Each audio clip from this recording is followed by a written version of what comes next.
ಇಡಿ ಅಧಿಕಾರಿಗಳು ಇರಬಹುದು, ಸಿಬಿಐ ಇರಬಹುದು, ಸ್ವತಂತ್ರವಾಗಿ ಕೆಲಸ ಮಾಡ್ತಾ ಇರುವಂತಹ ಒಂದು ಸಂಸ್ಥೆ. ಈ ದೇಶದಲ್ಲಿ 50 ವರ್ಷಗಳಿಗಿಂತಲೂ ಹೆಚ್ಚು ಕಾಲ ಕಾಂಗ್ರೆಸ್ ಆಡಳಿತ ಮಾಡಿದಾಗ ಕೂಡ ಇದೇ ರೀತಿಯ ಐಟಿ ದಾಳಿ ಆಗಿತ್ತು, ಇದೇ ರೀತಿಯ ನೋಟಿಸ್ ಆಗಿತ್ತು. ಆದರೆ ಕೇವಲ ಇವತ್ತು ಭಾರತೀಯ ಜನತಾ ಪಾರ್ಟಿಯ ಸರ್ಕಾರ ಇದೆ ಅನ್ನುವಂಥ ಕಾರಣಕ್ಕಾಗಿ ಇಡೀ ಸಂಸ್ಥೆಯನ್ನ ಅಪಮೌಲ್ಯಗೊಳಿಸುವಂತದ್ದು ಯಾವುದೇ ನಾಯಕರಿಗೆ ಅಥವಾ ವ್ಯವಸ್ಥೆಗೆ ಶೋಭೆ ತರುವುದಿಲ್ಲ.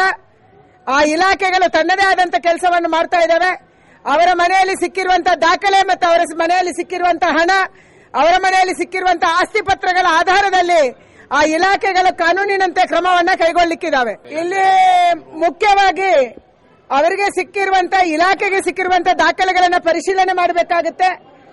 ಇಲಾಖೆಗೆ ಸಿಕ್ಕಿರುವಂತಹ ದಾಖಲೆಗಳನ್ನ ಒಳ್ಳೆಯ ಕಾನೂನು ತಜ್ಞರ ಹತ್ರ ಮಾಹಿತಿಯನ್ನು ಕೇಳಬೇಕಾಗುತ್ತೆ. ಇಲ್ಲದೆ ಹೋದ್ರೆ ಸಹಜವಾಗಿ ಇವರು ಕೋರ್ಟಿಗೆ ಹೋಗುತ್ತೆ, ಕೋರ್ಟಲ್ಲಿ ಯಾವುದೇ ತೊಂದರೆ ಆಗಬಾರದು.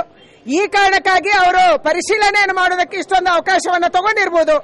ಅದಕ್ಕಾಗಿ ಯಾವುದೇ ಒತ್ತಡದ ಮೇಲೆ ಕೆಲಸ ಮಾಡೋದಾದ್ರೆ ಅವರು ಯಾವತ್ತು ಗುಜರಾತಿನ ಎಂಎಲ್ಎಗಳನ್ನ ತಂದು ಇಲ್ಲಿ ಇಟ್ಟು ಅವರಿಗೆ ಆತಿಥ್ಯವನ್ನು ಕೊಟ್ಟರು ಅನ್ನುವಂತ ಕಾರಣಕ್ಕಾಗಿ ನನ್ನ ಮೇಲೆ ಐಟಿ ದಾಳಿ ಆಯಿತು ಅನ್ನುವಂತ ಆರೋಪವನ್ನು ಅವತ್ತೇ ಮಾಡಿದ್ರು.